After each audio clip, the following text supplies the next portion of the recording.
Hello gobs and welcome back to another episode of my Final Fantasy series. Now, long time ago I said they were going to get longer in between and I was not lying, definitely not because I was lazy and playing it on and off. But regardless, if you're not a gob and you don't know who I am, I'm the Goblin King. You subscribe, you get to become a gob.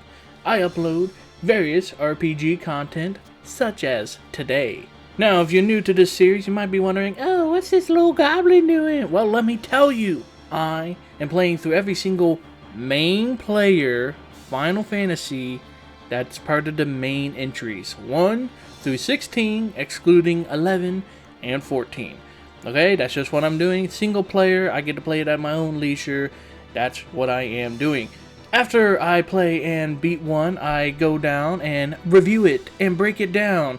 And I guess you could call it an introspection, but it's more of a review. It's whatever I'm doing. And speaking of review, let's talk about how I'm going to break down each game, okay? Now, if you've been keeping up with this series, if you're subscribed and you love these videos, you already know what this is about, so you can go ahead and skip forward. So the intro's for new people, unless you just really like hearing my voice, but it changes every single time. But I did kind of actually change up the review system just a little bit. So I have 4 categories. The first one's graphic, visuals, and animations. Then we have gameplay and mechanics. So it should just be gameplay. Then we have sound design, voice acting, and music, which voice acting is going to be relevant today. I'm excited. And then finally, we have writing.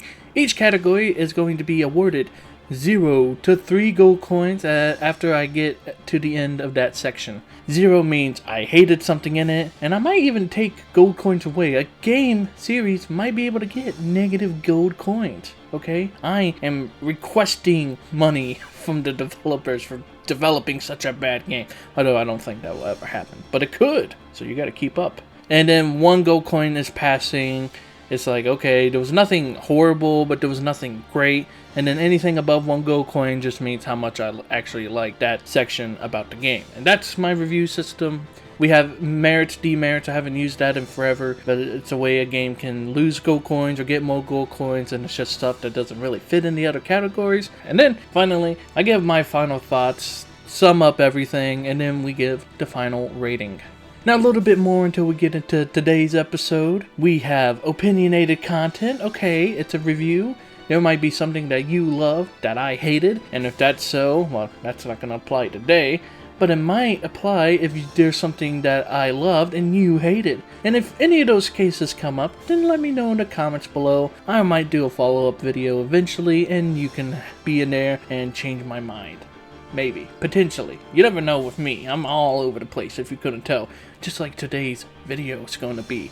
Lastly, I am a rambler. I am a yapper. This is your spoiler warning for the entire video. And of course, whenever I get to sections where I'll actually spoil stuff, then I will put another spoiler warning. But this is just in case I forget to. Here's your spoiler warning for the video.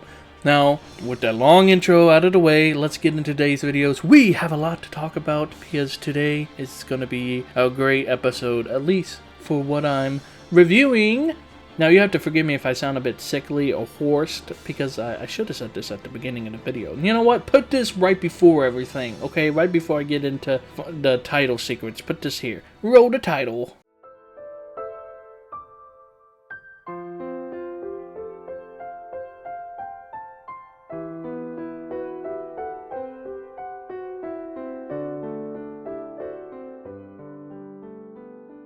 That's right.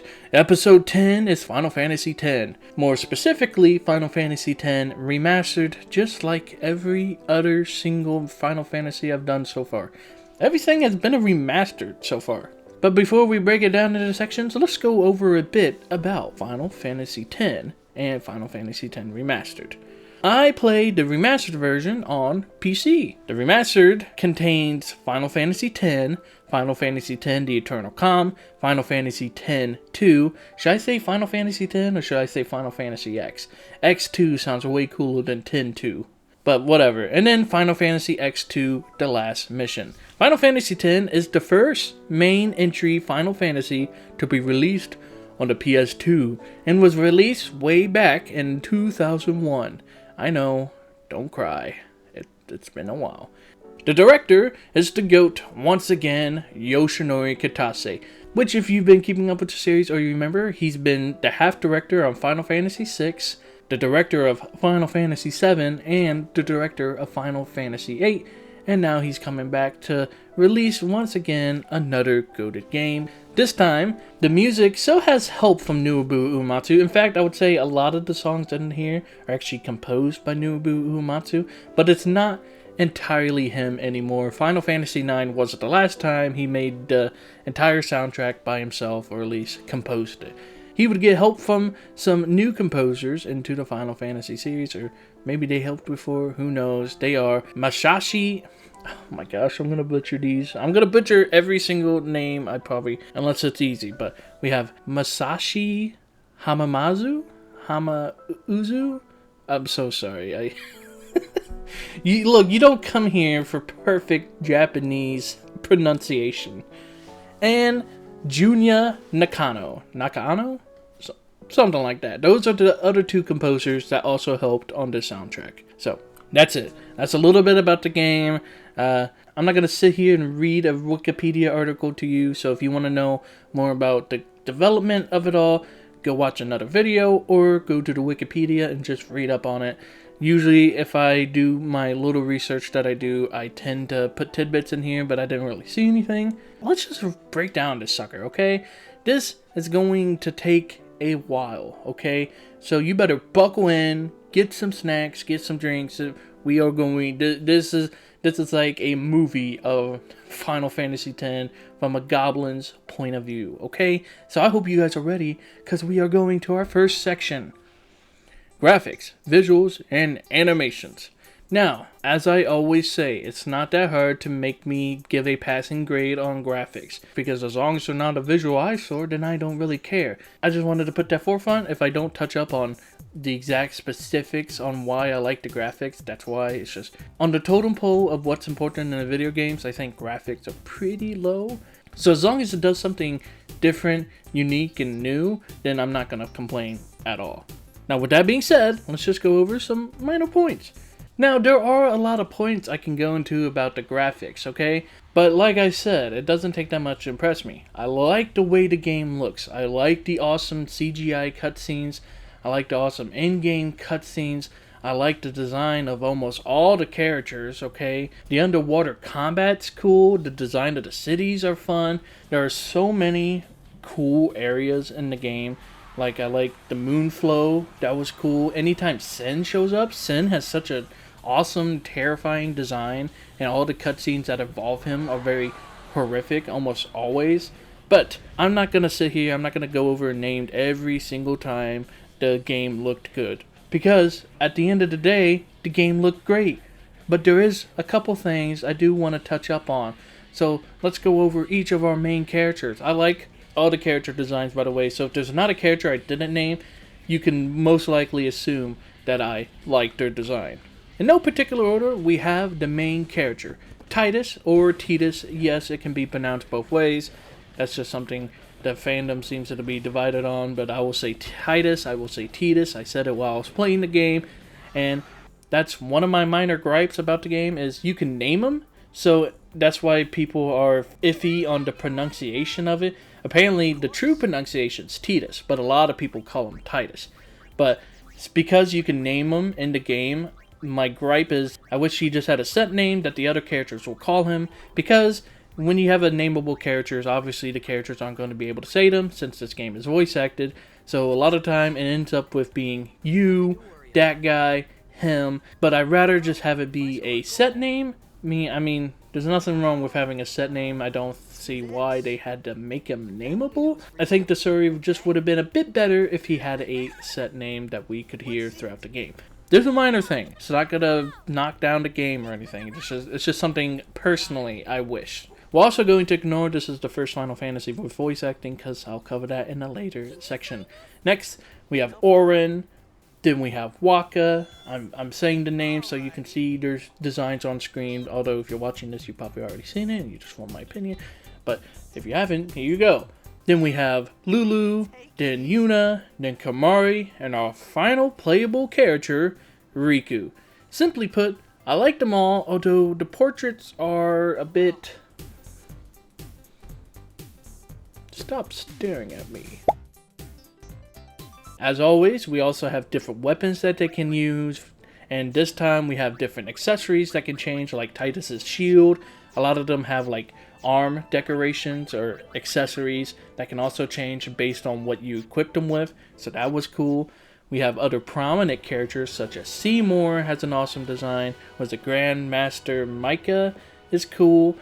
We have Owaka, Jack. I think Jack looks awesome. Of course, we have the Shoe Puff Riders. I forget their names, but here they are. I like their design. Then we have Doranzo. Doranzo tribes look cool. They're like these humanoid lion-looking people. They're gigantic, and when you play against them in Blitzball, they're very intimidating and scary to go against.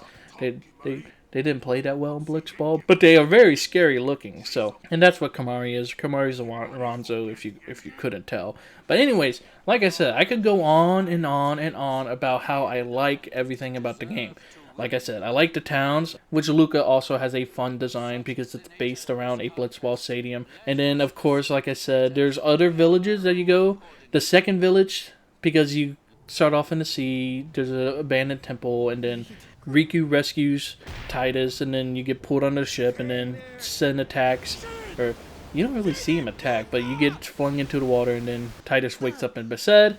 You meet Yuna, Waka, Lulu, all of them get together. You become a temporary guardian as of now, and then you move to the next island. And then while you're going to that island, which also is pretty cool, you also get to see chocobos. Chocobos are cute, as always. And then as you're moving to the island, you get to fight Sin, and then Sin attacks the island, and that is horrific. You get to see the aftermath, and that's just terrifying. This could also go into story, so since I'm saying it here, I'm going to not touch up on it when in the story. But seeing the cutscene of Sin attacking, and then, of course, afterwards, Yuna has to do this thing called ascending, where she sends the souls to the afterlife. That cutscene is also just... it's just moving. We have the laughing cutscene. I love that cutscene. There's one that I also remember is after the Albeds and the Crusaders team up to fight Sin, and they get utterly destroyed, which is also horrific to watch. That was very scary. It just puts Sin in this terrifying light that he could just obliterate anybody super easily. But anyways, after that cutscene, there's a scene where Kamari does this thing like, smile, and he does smile, and it's charming, okay? I like to overuse that word a lot, but this game was very charming. And of course, there's so many cutscenes like this, both in-game and CGI, and the CGI are so cool, but a minor nitpick is that sometimes the CGI cutscenes will just have a green screen for me, and I would have to reload the game because every other CGI cutscene after that will also be a green screen, and that kind of sucked because I would have to restart the section. Usually it wasn't too far behind because it does autosave at certain sections, so just play up to the last section to rewatch the CGI cutscene. Or almost all the in-game cutscenes can be seen at the amphitheater, which is in the Luca city. Here you can spend money to buy memory spears, and then you can rewatch almost all the cutscenes in the game. You can't watch any of the in-game stuff as soon as you start fighting. I think once you fight Seymour, no, you can leave after fighting Seymour. Once you fight Jack, then that's all the CGI cutscenes you can watch up until that point. So there's that. That's pretty cool, being able to rewatch everything. So if I was truly that upset about it, then I can either, well, we also have YouTube nowadays, so we could just watch it on YouTube, or we could just go to the amphitheater, spend some money and watch it. Also to note, which I'm not going to touch up in the music section, you can also listen to all the music, almost all the music, once again, up until you fight Jack. So you can come back here and listen to all the music you've listened to so far, both the original and the remastered soundtrack. So that's pretty cool. I think that was a really neat feature. I love when games do that. Now, another cool thing is stylized menus are really nice. So far, we had these simple menus with simple colors. Final Fantasy VII lets you change yours, but Final Fantasy VIII and Final Fantasy IX kind of had some stylized menus and UI, but Final Fantasy X had some really nice stylized UIs and menus. I love the water effect. I just love the menus match the vibe of the game. It's so nice. I wish more Final Fantasies did that, but of course they were on older consoles at the time, so they probably couldn't put that in there. I mean, it's UI, but whatever. I wish more Final Fantasies did have a more unique menu. It would give them more personality. Now, one last thing. We talked about the characters, the cutscenes, the design of the world, and all of that. We talked about it all, but one more thing I would like to touch up on are the monsters. There's a lot of bosses in this game, and they all have cool designs. I'm trying to think of one that didn't really have a cool design. Maybe the Yeti. The Yeti was kind of boring, maybe, but besides that, I think a lot of these bosses had some really nice designs, and you fight a lot of bosses. There are so many bosses in this game, and not including the super bosses either. The super bosses also had really cool. Omega, I think, has a great design. And when it comes to graphics, visuals, and animations, those are just some minor nitpicks for me, and I can't think of anything else. Overall, the game looks fantastic. I love the setting, I love the style of everything, I love the upgrade from the PS1 to the PS2, and then the remastered takes it even a step further, and it all just looks so amazing. So for this section, it's not going to get 1, it's going to get 2 gold coins.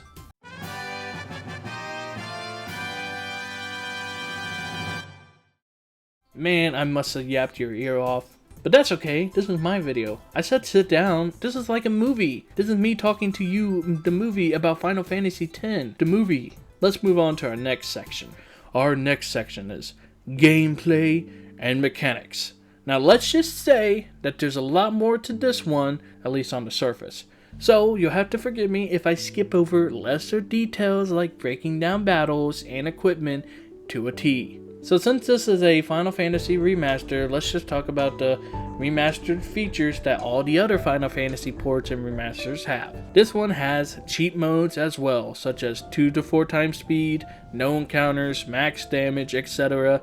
You can give yourself max skill, I think you can give yourself max damage or something like that. You know the deal, it's a remastered, it's going to have cheat modes. I love no encounters. I only use it when I get equipment in the game that gives me no encounters. It's the only time I ever used it, so that way I don't have to sit there and swap between the equipment that I want to use. I just smack no encounters and we're good to go. And then of course I love the 2 to 4 times speed. It makes getting through these areas so much faster. I will always love a speed up mode in these Final Fantasy remasters. Now, there are many things that Final Fantasy X does differently from the others, breaking the mold, so to say. Although almost all of them differ from each other, usually in the battle and class system, Final Fantasy X really breaks from the mold. Let's start with the world. In all the other Final Fantasies, there was an open world aspect. Maybe not at the beginning, but eventually you unlock various means of travels until you unlock the ultimate airship. Final Fantasy X is almost completely different. You still have a world map, but you don't freely travel across it. Instead, through the story, as you progress, you'll go across the world to different areas. Most of these areas are several parts, or they're one big gigantic area, such as the Comlands. Eventually, you do get an airship that lets you travel between previous areas for side quests, monster capture, blitzball recruiting, although unlike in other Final Fantasies, you can get locked out of certain things if you progress in the story without doing them. I think the biggest thing here was the Albed primers, which in the game, the Albed speak a language. It's just another race of people. Some of them speak English too, but a lot of them speak Albed, and you can find primers that translates the language to you, which is a cool feature I'm going to touch up on real quick, but there's certain Albed spears that you can find that lets you cross-save the Albed language from a previous save file into this save file, so that way all the other Albed primers you've picked up are already collected. If you collected all of them, you have the entire language available to you from the start of the game, because there's a lot of secret messages, or whenever you're talking to Albeds, you will know what they're saying. So I thought that was pretty cool. But anyways, like I said, there's no open world map, but when you got to the airship and you actually got to select which area that you want to go across, which another thing about this airship, there's certain areas that you have to either put in a code, 3 areas, you have to put in an Albed code and it unlocks a new area, or you can do a manual thing which lets you click across the map until you find areas, so that was also pretty cool. But again, it's not like a freeform travel like in previous games where you like fly around manually. It's more you just select one of the previous preset areas that you want to go to, and then you can travel between those areas. It doesn't have every area, so you do have to end up walking to certain areas. That's how the world map works in this one. Pretty cool. I like it. Switches it up. It breaks up. Like I said, it really breaks the mold from other games. As I said, there are some side quests, but most are minuscule. Aside from getting the optional summons, fighting the Dark Aeons and other super bosses, and the most daunting task of obtaining and powering up the celestial weapons. And most of the side quests are you usually just like help out people, but you never usually get a reward. I can't remember of any side quests besides the ones I mentioned in the game. I either missed them, like I said, you progress the story and you lose access to them, but I'm pretty sure getting the celestial weapons and powering them up are the biggest side quests in the game. So that's what I'm going to go over now. So let's touch up on them and how I couldn't complete all of them. Firstly, only the remastered edition and editions going after the remaster, they add Dark Aeons for each summon in the game. Here are all the summons: Balfour, Ifrit, Ixion, Shiva, and Bahamut. And then you have 3 optional summons. Those you get through the story. Yuna's a summoner, so you have to travel to these temples. It's like the main story. You're traveling, you're making this pilgrimage. You go to these temples, do a puzzle. Once you do the puzzle, Yuna will go to she'll go to the face that are sleeping, and she'll like make a connection, and then she'll unlock a summon depending on that area. So Balfour, Ifrit, Ixion, Shiva, and Bahamut are the main summons. You have to get them in the story. And then we have the 3 optional summons, which are Yojimbo, Animus, and the Witch Sisters. Or is it the 3 Witch Sisters? The Witch Sisters? It's one of those. Those are the optional summons, which you have to obviously do extra stuff to get.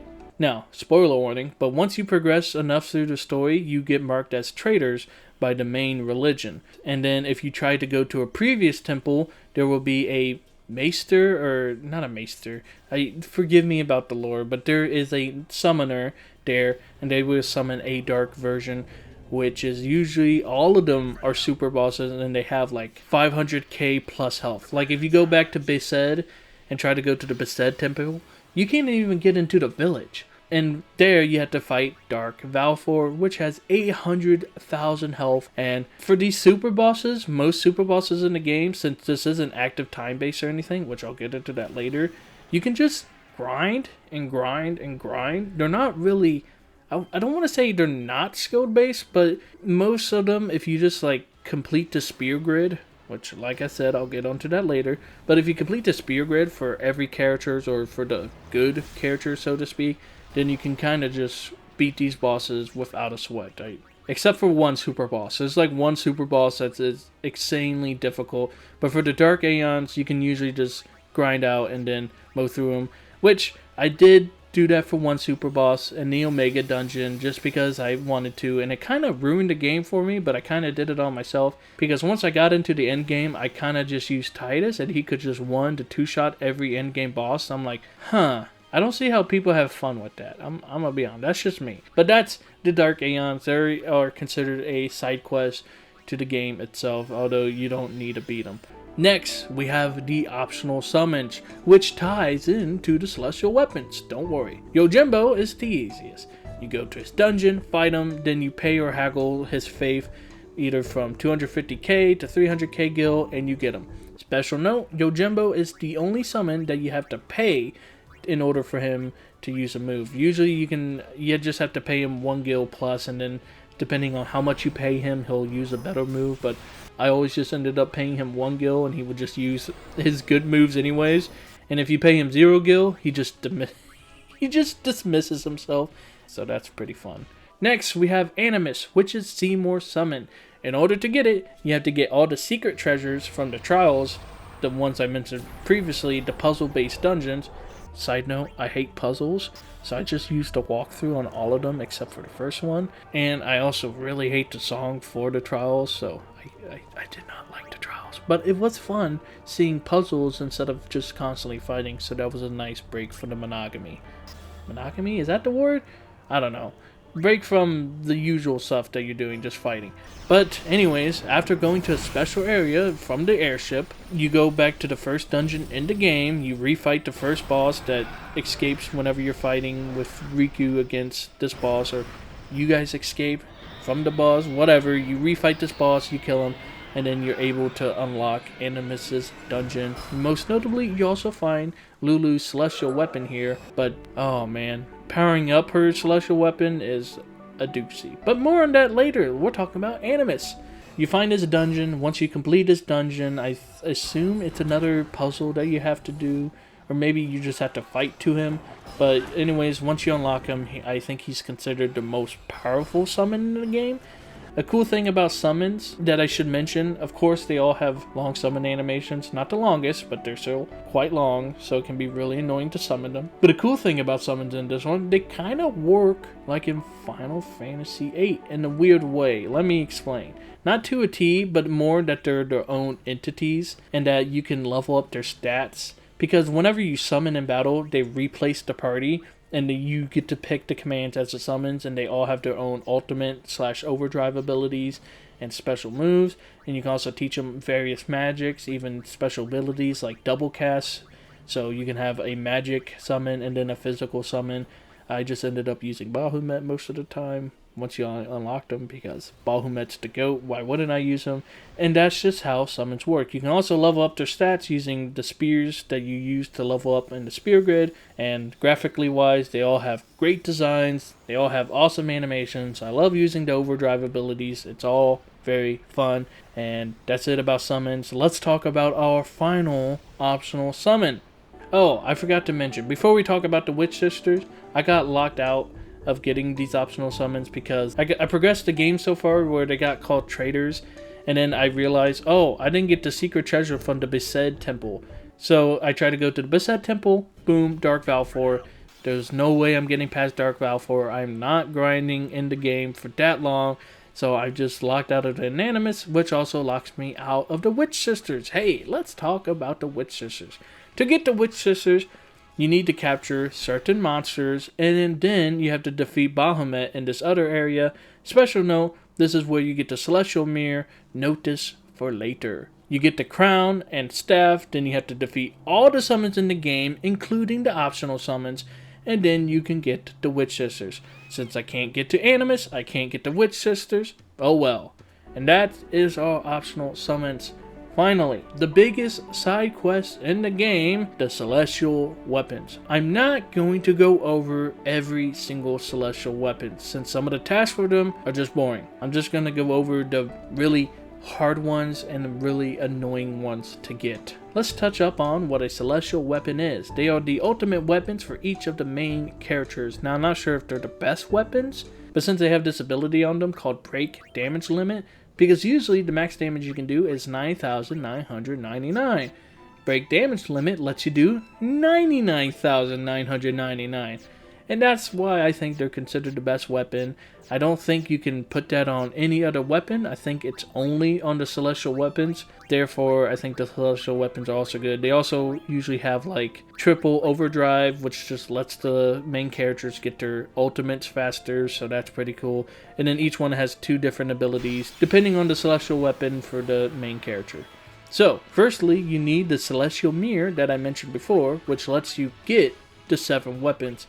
Then you have to get a star and sigil to power up the weapons to the max. So you use the star and then you use the sigil one of the way, but you have to go through 2 different power-ups in order to unlock the max power for that weapon. If you only do the first 2 stages, they're completely useless. You have to get to the 3rd stage in order for them to be good. Now let's go over all the annoying side quests for the Celestial Weapons. Like I said, some of them is like you just had to go to an area, find a chest, unlock the chest, and then boom, you got the SAR or you got the sigil. And then in other cases, you had to do really annoying side quests. Titus, you have to beat this chick in a chocobo race to get the weapon. In that same race, you have to get 0 seconds. Picking up the balloons takes off time. So you have to do it perfectly, in which you beat her, pick up enough red balloons, and don't get hit by birds in order to get to it. It's annoying, but it only took me 30 minutes. Ha, bragging rights, bragging rights. I get bragging rights for that. A lot of people got stuck on this and they're like, it's the most annoying thing in the game, or Final Fantasies ever. I'm like, I think jump roping 1,000 times in a row is annoying. At least that was optional and doesn't bar you from getting the ultimate weapons. But playing Chocobo Hot and Cold, yeah, I'd rather do this race than ever play Chocobo Hot and Cold from Final Fantasy IX ever again. I despise Chocobo Hot and Cold. Screw that. Because you have to play Chocobo Hot and Cold to get the ultimate weapons in Final Fantasy IX. Not all of them, but for the main character, yeah, you have to play it. And yeah, screw Chocobo Hot and Cold, I hate it. Riku's easy, you just have to do this Cactar side quest. And then Waka, you have to play a lot of Blitzball. You have to win at least 3rd place or more in the Blitzball tournament. And then finally, let's talk about the last weapon that's hard to get, and that is Lulu's. Like I said, you find her weapon in the Animus dungeon, and then you have to do the hardest challenge in the game, in my opinion. In Thunder Plains, your screen will flash, and then you have to click your interact button or whatever, and Titus will dodge the lightning. In order to power up Lulu's weapon to the max, you have to dodge 200 lightning strikes in a row. No saving, no exiting Thunder Plains. There is absolutely no way to cheese this, at least in-game. The cheesy way of doing it is there's a certain area that you walk into, you'll automatically get struck by lightning, so you have to dodge it. And then you can kind of just walk in circles and dodge this little lightning area. Everyone else's weapon was easy to get, but this one almost broke me.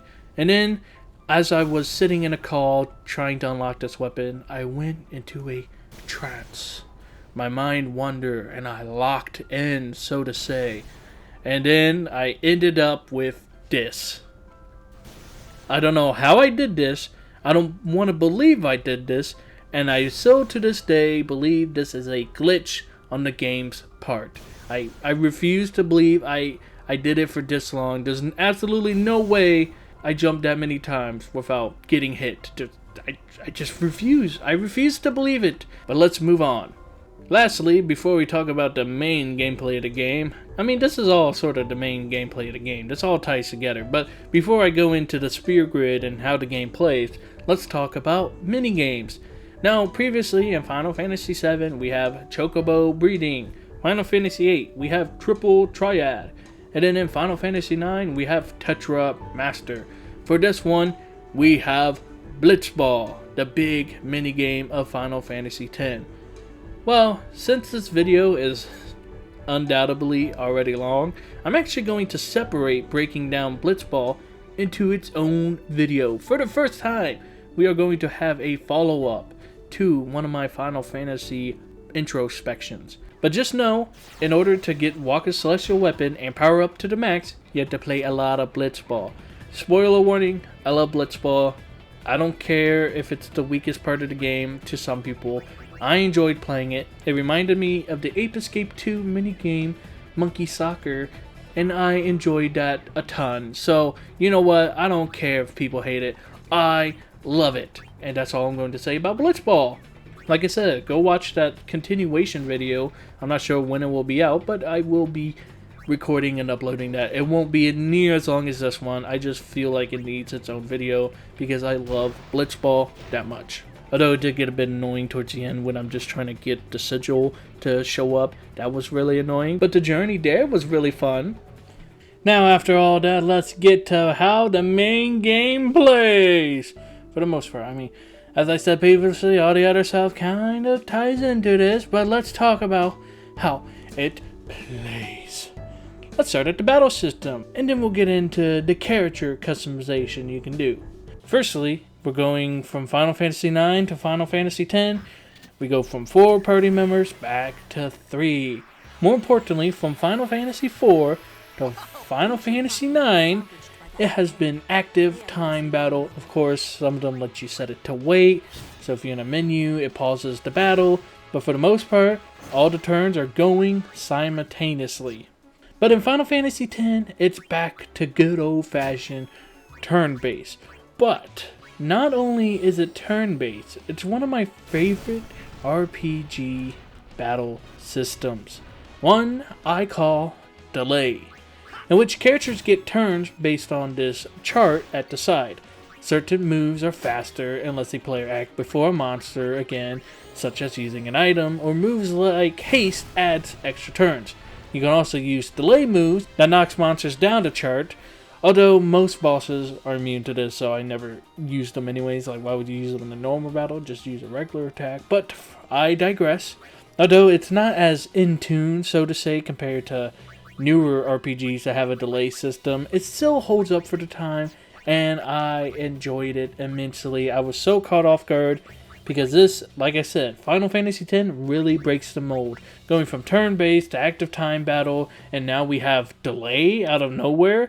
And of course, I think going forward, Final Fantasy will keep switching up the battle system. Now, not all the active turn-based play like each other. Each one has their own uniqueness to it, like how fast the turns go or how many characters you get and all that. But for the most part, this is completely different than any other Final Fantasy previously. So that was really cool, and I enjoyed it. It was so lucky for this game to have a delay system, because I love the delay system that I keep saying. But not only can you do the listed actions that you see in battle, okay, you got attack, you got defend, you could swap out your equipment and armor, you got your click over to get your overdrive ability if it's charged. But not only can you do that, certain battles will have special actions that you can take gimmicky, but I still found it fun. And then sometimes you can talk to the enemy depending on the boss battle, and it will either buff your character or debuff the boss in some way. And that was pretty fun as well. And most notably, using a summon's overdrive sets the summon back several turns. That's the only move that like drastically sets you down. I don't think there's any other move that puts you way down. Like there's like using the overdrive abilities is like completely free. It doesn't put you way down from what I remember. There's no like move, like a lot of time in delay games, super heavy moves that do like a lot of damage or have a huge effect will like set the character like way down below. But in this one, there's not really anything like that aside from the summon overdrive, which almost always gives the enemies 3 turns or whatever. So that's just something to note. But another note on summons, remember how I said they take place of the party whenever you do summon? That's because they have health. And if it dies, you need to do X amount of battles, or you have to go restore at a save spear, which is also pretty cool. Like I said, it kind of reminds me of Final Fantasy VIII, where the summons themselves have HP, rather than just you summoning them, they show up and then they go away. So I thought that was pretty cool. But unlike in Final Fantasy VIII, there's no like potions or anything. Like I said, you have to do a certain amount of battles, you gotta walk around, or you gotta go to a save spear. And speaking of death and save spears and all that, all conditions clear after battle, and any downed allies come back with 1 HP, which was pretty unique. Although for status effects, watching a petrified Riku shatter into pieces and disappear messed me up. That was shocking. I was not expecting that, and don't ask me how they come back at the end of battle. Do they take all the pieces and glue them back together? How do you recover from this? But of course, that happened in other games whenever a stoned character would get hit by certain moves. Does that happen? I don't remember that happening. I just remember they turned to stone, and then if everyone turns to stone, it's game over. So watching them shatter was horrifying. But let's move on to the class system, which there is none. Instead, characters are separated by their overdrive abilities and base stats. But with the spear grid, they can become anything the player wants. Of course, they all get started on their own paths, but eventually, depending on who you use, they will start to cross paths. So if you follow along Yuna's path, she gets all the white magic, but eventually she'll start getting either... I used the expert spear grid instead of the normal spear grid, which I don't recommend. Use the normal. The expert's like all over the place to me. I should have just started with normal and done expert on a different run, but I'm like, I played Final Fantasy before. I don't need no normal spear grid. Give me the expert. And I should have just done normal, because expert is way different than what the normal spear grid is. But here's the spear grid. You have all these nodes. You need certain spears to activate the nodes, like a power spear activates attack or HP, and then agility, you need a speed spear, and then for magic, you need a magic spear, and then to get an ability, you need an ability spear. There's certain spears that let you travel and warp across, like there's a friend spear that lets you go to where another party member is. It sets you on that node. There's a teleport, which lets you go to any spear that's been activated. There's a return spear, which goes to any spear that character activated. And like I said, there's just all sorts of stuff you can do to move around the spear grid. And eventually, if you grind long enough, everyone can have every node activated. That's insane, but you can do that. And I personally found the spear grid to be phenomenal. I love the freedom of being able to level up everybody in a different direction. Like I said, they're on their set paths, and obviously they're garnered towards certain abilities. Like, characters will only have certain voice lines for moves. Like, for example, armor break and mental break. Only Auron has like voice lines for that. I'm fairly certain. I don't think anybody else has voice lines. Riku has voice lines for bribing and stealing. Yuna has voice lines for using white magic. Lulu has voice lines for using black magic. And then Titus has voice lines for like running away, because one of his first spears that he gets is flee, and he has a bunch of voice lines for that. I'm not sure if everybody else has voice lines for that, which will be fun to do multiple playthroughs because of the spear grid. Since if you're not going to grind out to get everybody every ability, you could end up with a bunch of different unique characters. I think it would be fun to play through the game again and level up everybody in the opposite direction. So make Yuna like a warrior, and Lulu a warrior, and make Riku a warrior, while making Titus and Auron and Waka the mage users. I think that would just be a lot of fun. Ignore that I said mage instead of magic, but... And then, of course, there's empty spear nodes along the spear grid that you can add spears. But enough about the spear grid. The spear grid is amazing. I love the spear grid. And that's another thing. They don't do levels. They do spear level or skill level or something level, SL.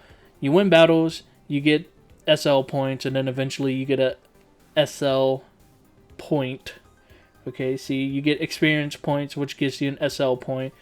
And then you can move a number of spaces based on how many SL you've collected. But one thing to note, if you move past a spear and don't pick it up, and you're not to a spear connected to it, then you can't not get that ability. So you have to move it. It's usually better to move it one at a time unless you're backtracking, which it costs less to backtrack, but still that's more SL. I think it's like if you backtrack to a spear that you already traveled through, it's like 3-to-1 points, I think it is. And then if you want to go forward, it's a 1-to-1 ratio. So that's how the spear grid works. It's amazing. And now let's move on to equipment. I'm not going to break it down to a T, but you can customize equipment with various abilities. Look at all these abilities. Boom. This is how you customize equipment. There's tons of abilities. You need to get items from monsters. Different equipment has a different amount of slots you can customize, up to a max of 4. And that's it about equipment. Let's keep moving on. Overdrives. Overdrives are the limit breaks of Final Fantasy X. Like in Final Fantasy VII, you fill up the bar, and then you can save it and use it whenever you want. Although, in Final Fantasy VII, the limit break takes in place of the action. Here, you have to click over to select it. They can also learn a variety of different modes for filling up the bar, such as the base one is taking damage, but there's one for healing allies, inflicting status effects, getting hits on a monster, winning a battle, and various stuff like that. But most of the time, taking damage is like the best one. But of course, that's surface level. I'm sure there's like an actual guide to the best overdrive abilities to get. And like I said, you can swap between them, so it's situational. Now, for each character, the overdrive ability is unique, obviously. So let's go over what everybody can do. Titus has swordplay and unlocks more moves by using the previous unlocked one.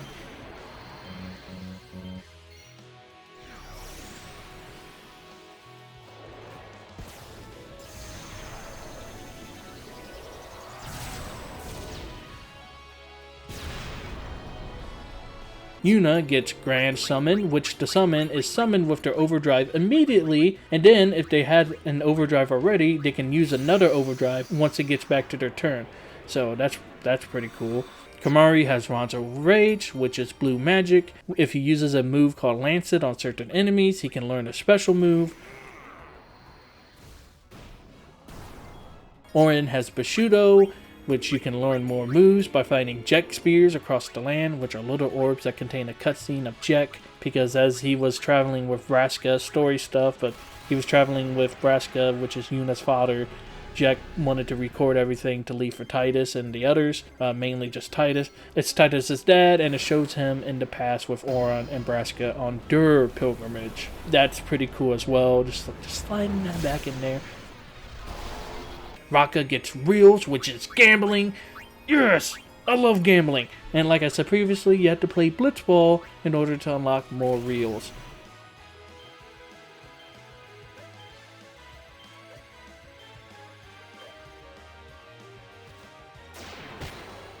Then we have Lulu's, which is arguably the worst one. It's insert black magic fury. So all the black magics, she has a fury for each one as she unlocks them. And it's hard to get more than 5 uses on each one. It's about a quarter to half as strong as normal, except for Demi and Bio. And it sucks because you have to sit there and spam it. I mean, you're seeing it on screen. You have to sit there and spam it. And I'm like slamming the keyboard when I'm doing this, just so you know. And then I think on console, you have to spin your analog stick. So if I was playing on PS4, that'd be even more damage to my controller from Final Fantasy VIII and Final Fantasy IX walking in circles. So, whew, thank goodness I played it on PC. And then finally, Riku gets Mix, which is an ability from Final Fantasy V. It's the Alchemist's special ability. Had to rep one of my top Final Fantasies, so just sliding that in there. But you can mix a variety of items for a huge number of different effects. Here's like all of Riku's mixes. I know this is a lot of searching I have to go out and find, but look at this list of everything that she can do. But these effects range from healing, to curing status ailments, to casting multiple spells at once, or doing multiple damage at once, so to say, and on everyone and such. And that's it. I'm done talking about the gameplay. Let's go over just chocobos, normal, you can ride and move faster without encountering stuff. It's great early game, not really useful. You need a chocobo to get to the special area for the celestial mirror. So that was pretty nice. So you have to know how to use a chocobo and to get Titus's weapon. So they're not entirely useless in this one. Is there anything else? Is there, you know what? We'll just leave it up to that. If there's anything else in the gameplay that you found fun that I've missed, let me know in the comments below. But just know, Final Fantasy X was extremely fun to play, and it always kept me hooked. Yes, even when I was grinding for Omega and levels, although, like I said, Blitzball got a bit old, but that's it. It's just extremely fun. Now, is it the most fun I had in a Final Fantasy? Probably. I'm going to say it's up there. It's really up there. But aside from that, what more can I say? It's fun.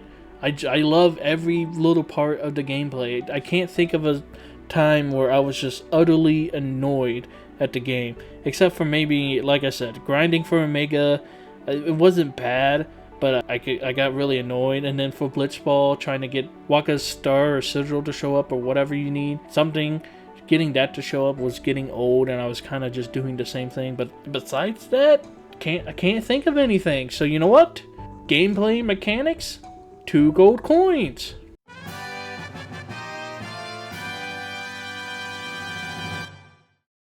And with that, we are going to move on.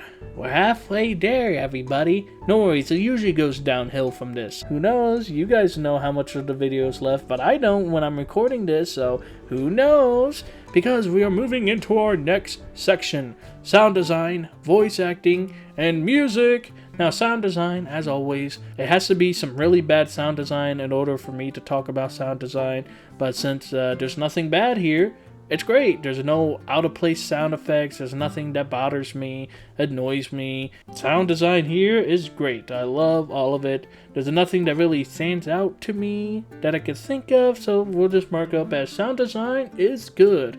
I want to fly past that because I really want to get into the voice acting. This is the first main entry Final Fantasy to have voice acting. Now, in the remastered edition, I didn't find it in the settings. Unless I'm blind, you can only play on dubbed, which is great for me, because I like dubbed. Yes, I'm a dub lover. Oh, make fun of me all you want, but I love dub. I would have liked to played it and subbed as well. It just sounds the same. Whatever. It would have been nice to switch between the vocal language that is spoken, but like I said, I don't mind dub. And now, first of all, the voice acting was a bit off to me, okay? I was like, it's early 2000s, you know, gotta cut him some slack. But then, as the game kept going, I noticed something. I started recognizing the voices. And now lately, with games, whenever I hear a voice I recognize, I just have to go and look at the cast. And what I like to do is find that cast, find the voice actor, and then see what else characters that voice actor has played in that I have recognized. Now, starting, Lulu hasn't done, her voice actress hasn't done anything else. And then same thing for Yuna. Yuna hasn't really done anything. Her voice actress hasn't done really anything outside of playing Yuna. She's played Yuna in every instant afterwards from what I've seen. But aside from that, Lulu and Yuna, haven't seen them in like anything else. But everybody else, well, I'm going to pull up, I'm going to screenshot this, I'm going to put it in the video. Now, I'm not going to go over every single voice actor, but I want to talk about the two biggest ones that we have on here, at least two biggest ones to me. I think the biggest, starting strong, probably the most famous voice out of this list, and that's Riku, who's voiced by Tara Strong. Now, I don't know if you guys know who Tara Strong is, but her most popular thing is she has voiced a lot of kids' TV shows, most notably Timmy Turner from Fairly Odd Parents, but she has done a lot of voice work. You just saying the name, you should probably know who she is. If not, I would recommend looking her up and just seeing all the characters she's voiced in. But now I said Tara Strong or Riku was the biggest one, but I think I lied. Because I think the biggest one is probably Waka's voice actor, who is John DiMaggio. And I was on the second island, I forget the island's name, it's the Orochi Island? Is that what it is? I don't know. But anyways, I was on that island, and all I heard was, I think he said, "Booyah!" I was like, wait a minute. You know who that sounds like? That sounds like Jake the dog. And then I went and looked it up, and yes, it's John DiMaggio, who voices Jake the dog from Adventure Time, or Bender from Futurama. Alongside, he's another one, he's just been in so many cartoons and video games that his voice has become recognizable, and that was a lot of fun. It kind of made Waka one of my favorite characters. Of course, all of them are my favorite, except for kind of like Kamari and Lulu, but I really loved Waka. He's probably my favorite character, up there with Titus and Riku and Yuna. But anyways, I really did enjoy hearing Waka. Hearing John DiMaggio throughout the game was really fun. And he also voices Kamari as well, although Kamari doesn't talk a whole lot. But yeah, like I said, Waka, so fun having John DiMaggio as Waka. It was so great. And now let's trickle down and talk about some of the other characters, such as Titus, who is James Arnold Taylor. Most notably, he's been, let's see, Magneto in Marvel Rivals is probably like one of the latest ones. I think he does a lot of Obi-Wan Kenobi voices and a lot of Star Wars. And then he voiced Johnny Test at times. And yeah, I can definitely hear Johnny Test and Titus's voice at moments, and it's really jarring. Can't hear Magneto, who would have guessed? But yeah, I can definitely hear Johnny Test's voice at moments, but he did a great job here. I think everyone on here did a wonderful job. And now for Auron, it's Matt McKenzie. He hasn't really done anything. Ren is voiced by Tom Kenny, who is a Albed merchant that you meet later on. I did not know that. That's pretty cool. Where's Owaka? Owaka is voiced by Dwight Schultz, which is, I'm just naming off people who I've seen in like other cartoons. Like I said, I went and looked up other cartoons that these people have voiced in, and Dwight Schultz is the voice of Mung Daal in Chowder. So that was interesting. I could even hear the Mung Daal at times, but You know, I love Chowder. Chowder's one of my favorite ones. Seeing that he voiced the character in this one also just added to it. Look, I could go down the entire voice actor list for all the voices in Final Fantasy X, and I'd be here all day, but there's so many recognizable voices. I want to say it's really stacked, but how does the quality of the voice acting hold up?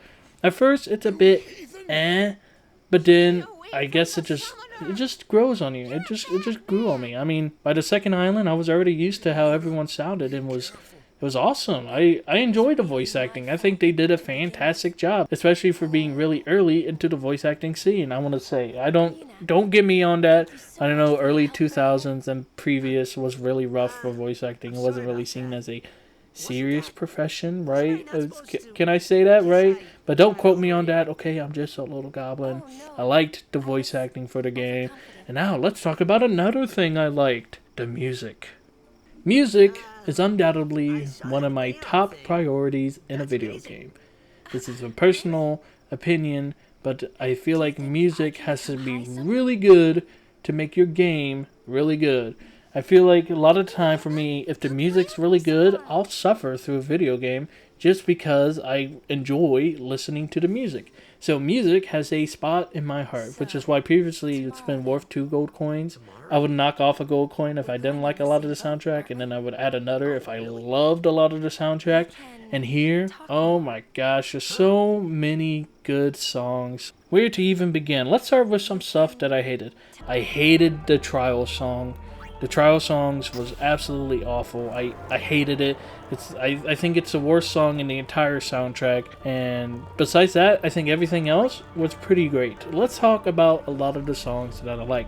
Now, usually with Final Fantasies, I try not to listen to the soundtrack before I play the game. But if the soundtrack is that good, like a lot of these songs I've heard over the years, and they just made their way onto my liked music. I just heard them over and over, and I just really like the songs before I even played the game. This is Fight with Seymour, Fleeting Dream, and the battle music, the main battle theme, are so good. When I think of battle themes, my head always goes to Final Fantasy X. Like if I'm humming or something, it always just goes to Final Fantasy X before I even played it. Now, one thing about the music, it's in the remastered, it has been reorchestrated. There's 2 separate, and both soundtracks sound great. I think the remastered has some better tracks than the original did, and I think some songs are better than the original than in the remastered. Remember the amphitheater I was talking about way earlier? You can also listen to a lot of soundtracks. I already said that, but just to touch up on that. So if you want to listen to both tracks in game, you can go and swap between which ones you want to hear, because you can't find the remastered soundtrack on most official places like YouTube Music or Spotify. You can't find the remastered soundtracks, and that is true for like the Pixel remasters as well. Why? I don't know. Well, at least the original soundtrack is good. One thing to note, I think the Luca City music sounds way better than the remastered. It's so fun. And let's talk about more songs that I like. All the Hymns of Faith are so good. The boss battle theme, it's called Enemy Attack. I think it's really good as well.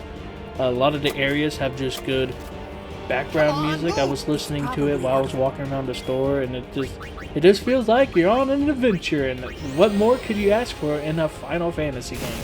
A lot of the soundtracks are great, but let's talk about probably one of the best soundtrack in the entire game. That is Satuke Dene. Forgive me if I butchered that, but this is that song of the game. Final Fantasy VIII had Eyes on Me. Final Fantasy IX has Melodies of Life. For this one, it's Satuke Dene, and of course, it's great. It plays during one of the most pivotal moments, probably the biggest moment in the entire game, and you get to hear this. And of course, it plays it at the end, and it's so good. It's just so good. I love Satuke Dene. Maybe not as much as Eyes on Me from Final Fantasy VIII, but it's up there. It's neck and neck for how much I enjoyed that soundtrack. Now, I want to talk about the ending because, of course, in the previous ones, not Final Fantasy IX, but Final Fantasy VIII and Final Fantasy VII, the ending always has a variety of songs leading up to the final battle. In Final Fantasy X, whenever you get to the ending, or the end sequence, I'm throwing Fight with Seymour in there because you fight with Seymour and then you do a little bit more of a dungeon and then you do the final boss. But Fight with Seymour, so good. The remastered track is amazing. The original track is amazing. Could I have said it should have been the final boss music? Sure, but it's not.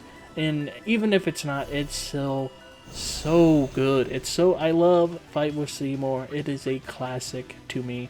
And then once you get done fighting with Seymour, you have to fight with Jack. And when you fight with Jack, it plays another banger that you wouldn't have expected from a game like this, and that's Otherworld, which is like a heavy rock soundtrack. I don't want to say it's heavy rock, but it has rock in it. It's called Otherworld, and it plays way in the beginning whenever Titus is going to Spira, because, well, that's just for story. He's in Xanarkin, and then Sin attacks, and then he gets transported, and as he's getting transported, that song, or not that song, it's as Sin is attacking the city, Otherworld starts to play, and it's so good. And then when you fight Jack again, and it plays it again, it's amazing. And then we get to the final battle after that. Then you start to fight Yevon. You have to use your Aeons in order to capture his body. Like I said, I'm going to say this here. I'm going to skip it in the story, but this is the ending sequence. I'm talking about the music, how the music really helps it. And you're using all the Aeons that Yuna has made a deal with throughout the game to lock Yevon's form into a physical, so you can fight him and kill him and end the cycle once and for all. So as you're fighting him, a contest with Aeons plays, and I love that soundtrack. Which brings me to the final battle song. It's just called Final Battle, where you fight Yevon, and it's kind of boring. I'm gonna be honest. It doesn't feel like end of the world. Like this is everything has been leading up to this. It kind of feels like that, but compared to 7, 8, and even 9, the final boss song isn't really up to par, at least to me. But because of Fight with Seymour, a contest with Aeons, and Otherworld is just that good, I'll give it a pass. It's still a good soundtrack. It's just not the best final boss theme from a Final Fantasy game. And then after all of that, there's other songs in there. Like I said, the Hymn of Faith, Descending, which is basically, it's kind of dissimilar to the Hymn of Faith. And all the Hymn of Faith for each of the summons is different, and it's just so good. The music in this game, alongside the voice acting and the sound design, is all amazing. I fairly enjoyed every single piece of it. So, for sound design, voice acting, and music, 3 gold coins.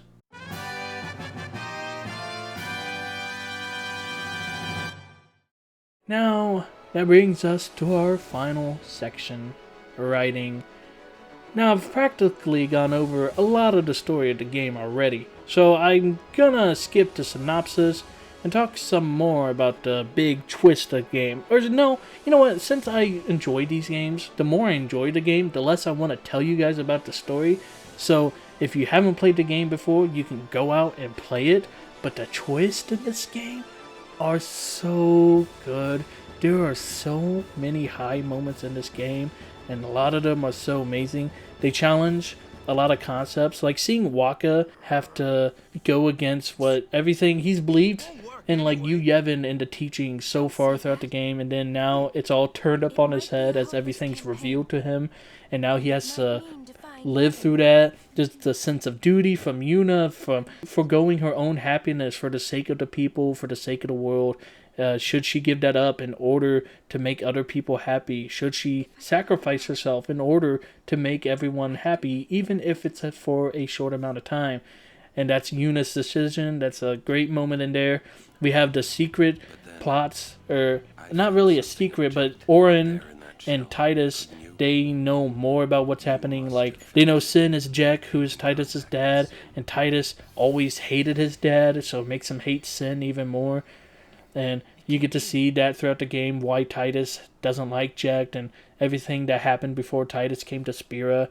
And then Titus has to also deal with a sense of duty. Should he sacrifice himself for everybody else? Who knows?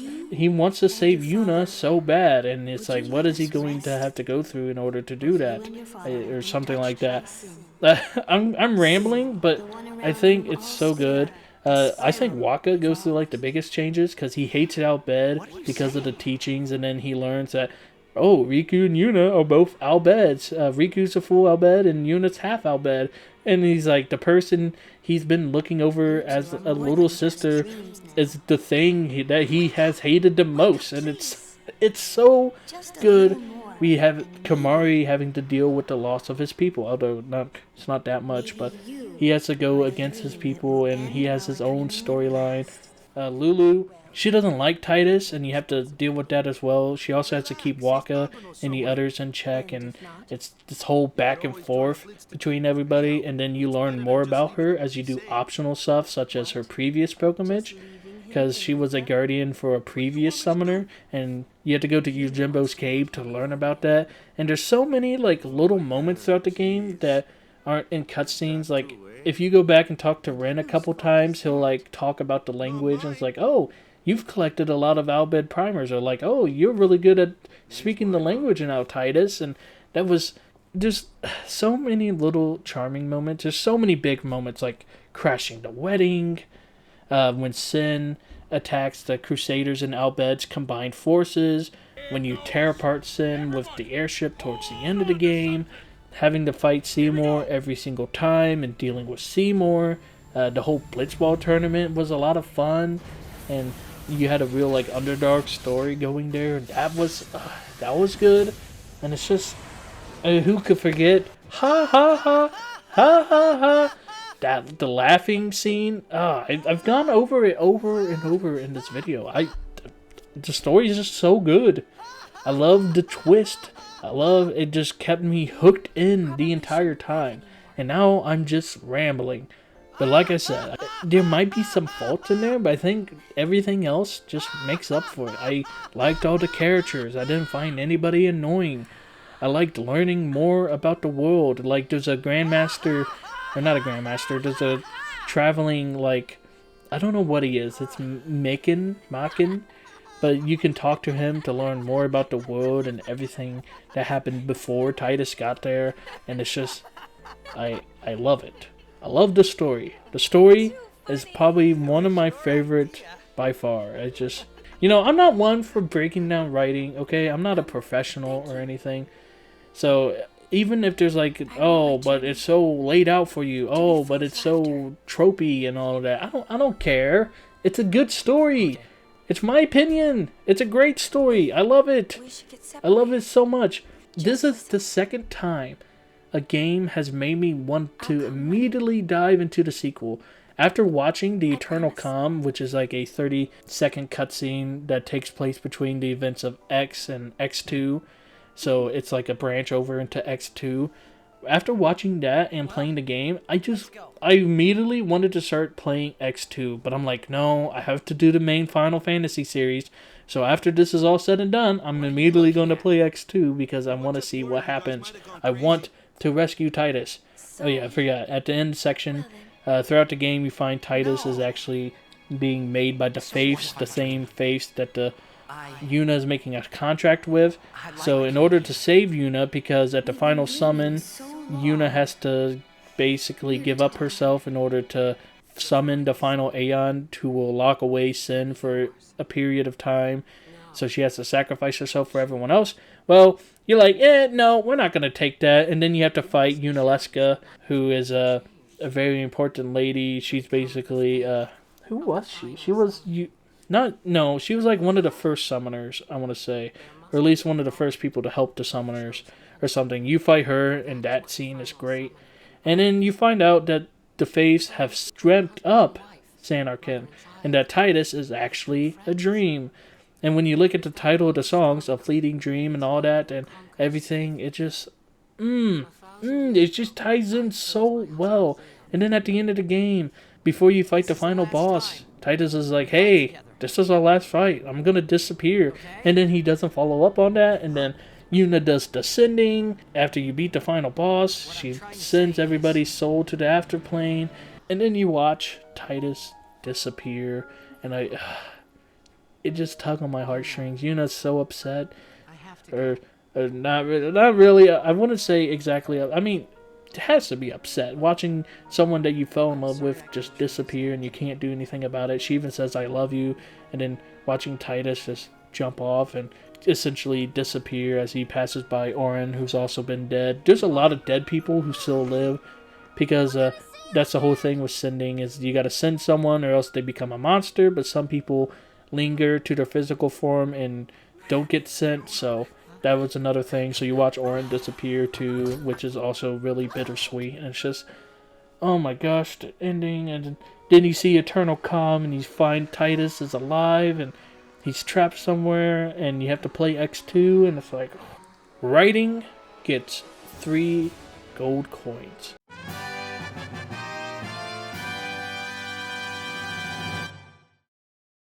And I think all that rambling will conclude my final thoughts. Okay, what more can I say about Final Fantasy X? It's up there from one of my most favorite games. I'm not sure if that's grammatically correct, but that's what I'm going to say. It's one of my favorites out of the Final Fantasies. It's probably right next to Final Fantasy VIII. I love Final Fantasy VIII, and I love Final Fantasy X. It was just so awesome playing through it all. And when I was re-listening to the soundtrack, and now when I'm going to replay it, because I haven't replayed it yet, I don't need to. I just beat it recently, like a week ago. Or not a week ago, it's a little less, but I don't... I wanted to play through it again. Usually I don't play through a game if I already know the story, and I was happy to play through it again. It's such a fun adventure. I can see why a lot of people like this one. And would I recommend it? Absolutely. Not sponsored, by the way. Just wanted to let you guys know. I'm not sponsored. I'm not being paid. This is my true, unadulterated, unfiltered opinion. I really did love this game. I would recommend go out, buy Remastered. I can never explain the story as much as the game explains it. Every moment was just so good. It just kept me in. It just kept me locked in. I just wanted to keep playing more. Came home, I was like, I gotta play more after work, you know, and it's just, I couldn't put it down. It was so good, and I just want to play X2, and that's all I can say. Our final rating, 2, 2, 3, 3. Hey, would you look at that? Final Fantasy X gets 10 gold coins.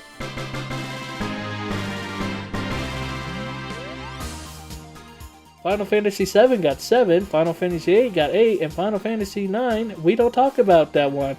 That's pretty cool. Final Fantasy X gets 10 whole gold shinies, because I love it so much.